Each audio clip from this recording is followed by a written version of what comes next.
Yogi Khalsa, Yogi Fatah.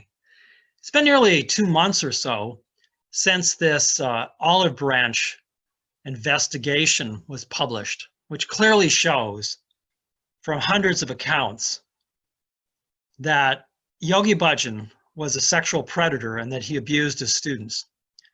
Now, I've been following the responses and what you call rebuttals from some of these hardcore followers of Yogi Bhajan, like Guru Fatah Singh and Livtar Singh, this Ankar Khalsa as well. And basically what they're saying is that these people who gave these accounts, these hundreds of individuals, all lied. This is their argument, these hardcore followers of Yogi Bhajan, that these people just lied, that they're disgruntled students. And I just don't find that to be credible. You just don't find hundreds of individuals going out and making up stories. And when there's no profit involved for them, there's no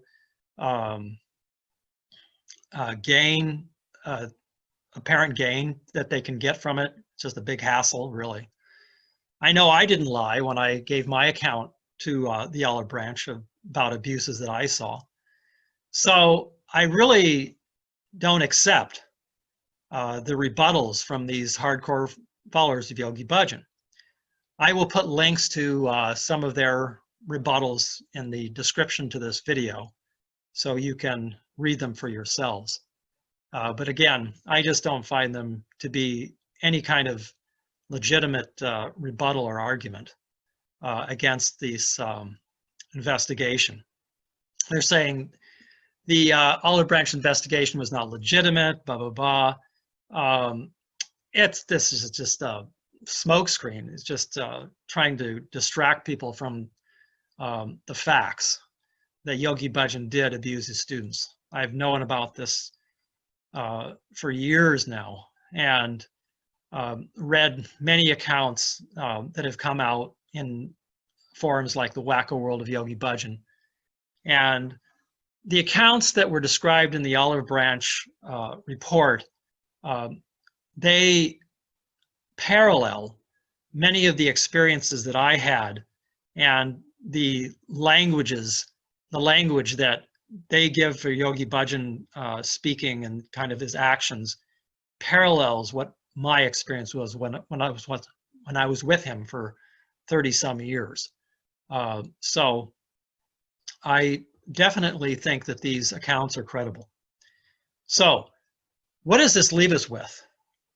The Kundalini Yoga community, 3HO, is grappling with what they do now.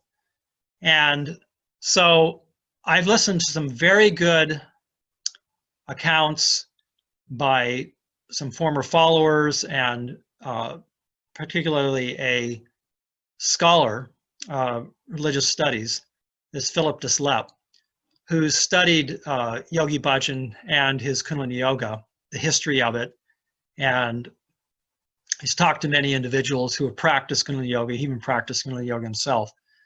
And Philip has made several videos which are very instructive, and I think that Philip has done a lot of good research. So in this video here, I will be putting a few clips from some of his videos where it talks about this question of, does Kundalini Yoga really work, and should it be preserved?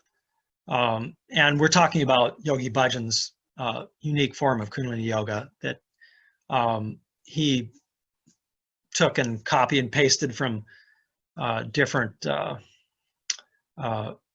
yoga teachers, and made up a lot of himself, and then appropriated Sikh Gurbani Shabads into the Kundalini Yoga. So this is something that is well documented that Yogi Bhajan appropriated the Sikh religion and incorporated these shabdas into his Kundalini yoga, and he cut and pasted these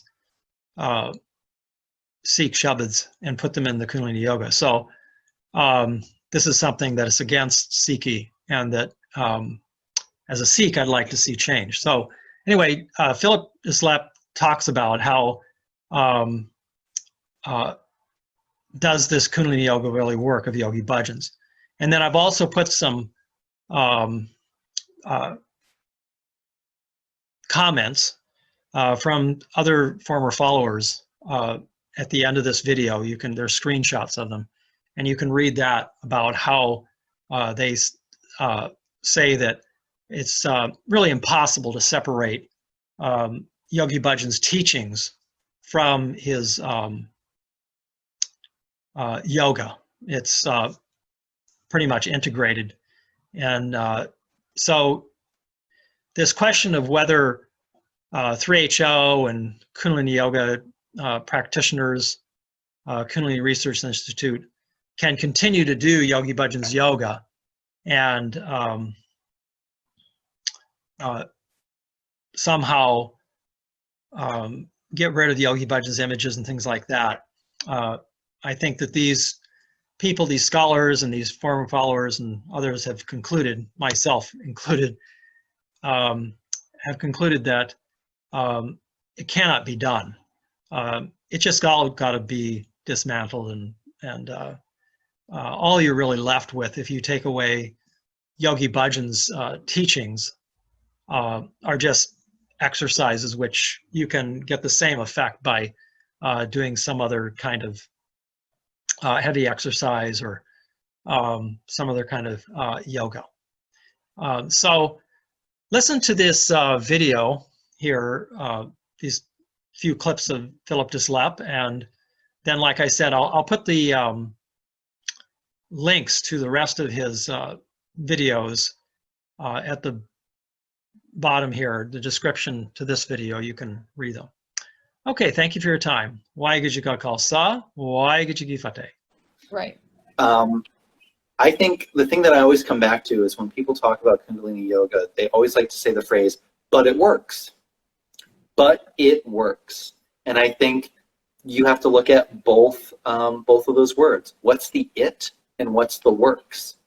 My article talked about the it. Right. It's not an ancient secret tradition that was tied to Sikh history. We know that it's a compilation. That's painfully obvious. You put them side by side. You see all of those ingredients in Swami Dhirendra and Swami Devamurti. The bigger question is, what's the works? What is working? I think on one level, the working, when people say Kundalini Yoga saved my life, but it works, how would that compare to doing CrossFit? How would that compare to martial arts and therapy? How would that compare to swimming at the YMCA and hanging out with your family once a week? Yeah. I think, some of the biggest benefits of Kundalini Yoga are really basic. Physical exercise, some meditation. You're probably watching what you eat. You're probably on a regular schedule. Right. If you're getting up at 4 in the morning, you're probably not out partying at 2 in the morning. If you're going to classes, if you're going to events, if you're doing teacher training, surprise, you have a community. You're hanging out with people who they're also doing healthy stuff. They're checking in on you. Hey, Mina, how have you been? Hey, we're all going to Solstice. You look sad. What's been going on? Those are real basic things. And when you add them together, well, no surprise that you're doing better. Right. It works. Could something else be working just as much? I think it's also worth asking, is it really working? Or, if you do Kundalini Yoga, you get high. There's a very distinct feeling of euphoria from doing that much breath of fire, from chanting a mantra again and again, from doing really vigorous calisthenic exercises with breath of fire, and then laying down and doing a deep relaxation. You feel really good. Is the working being healthy and having your life together and being emotionally mature?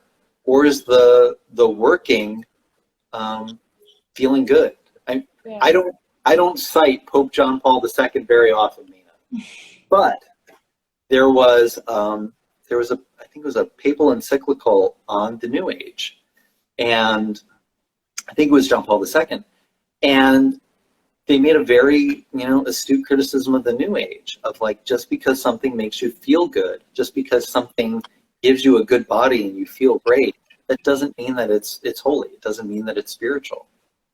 And also, like, if you look at the system of Yogi Bhajan's Kundalini Yoga, part of the works within It Works is this constant reinforcement. You're screwed up. Something's wrong with you. You need to fix it. You need to fix it every single day. Your aura is probably out of alignment. You need to be doing something every day. And what happens if you don't do it? What happens if there's no day off? Forget taking a day off. You have to do it every single day, 40 days, 90 days, 120 days. It sounds neurotic. It sounds like you're never good enough. Right. Like constantly shoveling dirt into a hole that will never be filled up. I mean, I think there's a very deep subliminal message coming through Yogi Bhajan's teachings in the system of his Kundalini Yoga, which is, you're not good enough. You need to fix you. And you're never going to be there. You're always going to have to do more. I mean, look at the levels. Look at the teacher training. Like, how would you feel about a plumber who has to come to your house once a month? Yeah. And that's the whole system of, it's not just good coming in class once a week. You got to do it every day. If you're doing it every day, you should probably teach. And if you're teaching, you've got level 1, but then there's level 2. Maybe there's level 3. It's this constant pushing, this constant inadequacy. Yeah, and there's shame and guilt and fear imparted if you stop, but you're not going to fall apart. And I really feel like the key ingredients are breath, movement. It could be any mantra. You don't have to necessarily appropriate a mantra. You can make up any mantra that has a high vibration that feels good on your body and say it over and over for however long, and you'll feel an effect. Like, where are the healthy people? Are we going to see first gen 3HO people, 94, 102, radiant health? Where's the happiness? Where's the holiness? Where's the healthiness? Certainly wasn't with Yogi Bhajan. He died obese with a repaired heart, someone else's kidney, parts of his feet chopped off from advanced diabetes. He was so heavily medicated from the lawsuits in 2008. He had to come down from pain medication so he could sign legal documents and then kind of get worked back up, because legally he wouldn't be of sound mind and body just on a daily basis from all the painkillers. I mean, it's ridiculous. If the yoga was so great, why wasn't he doing it? Why did he have all these health problems? That's a really good point.